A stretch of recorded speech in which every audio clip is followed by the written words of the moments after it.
Good day to you, sports fans, and welcome back to the only Cal TV show that's not playing Oregon this weekend. I'm Dan Fiedler. I'm Shira Chung. And today we're going back And forth.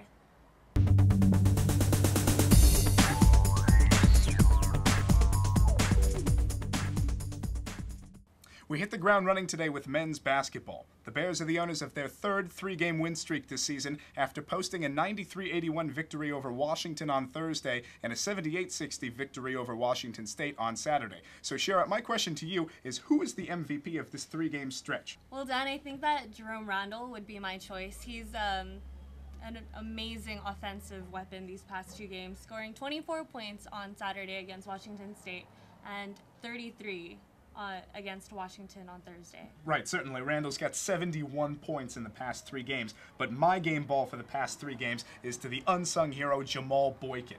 18 points and 11 rebounds against the Cougars, 20 points and 11 rebounds against the Huskies. We just haven't seen that kind of rebounding production from any Cal Bear so far this season, and it's going to be that interior presence that they need in order to spur them to victory these next few weeks. Yeah, but Jerome Randall also has to offer his senior leadership. He, on Saturday, his team was down 11 points at halftime, and it was his motivational pep talks that brought his team back to victory, and they cranked out a win. That is true. That is true. Now on to women's basketball. The Bears are coming in this week having won 3 of their last 4 games, beating Washington 75-68 and Washington State 62-44. Dan, what are the keys to sustaining a successful season? Shira, the key for me for the Bears here is to force turnovers. Right now they're forcing 17.7 turnovers for their team, for the other team, which gives them about a 1.2 plus differential in the turnover ratio. And Eliza Pierre has 49 steals so far this season, and she amassed 5 against the Washington schools. So if they can keep poking the ball away and turn those into easy buckets, they'll be very successful. I think that's a good point.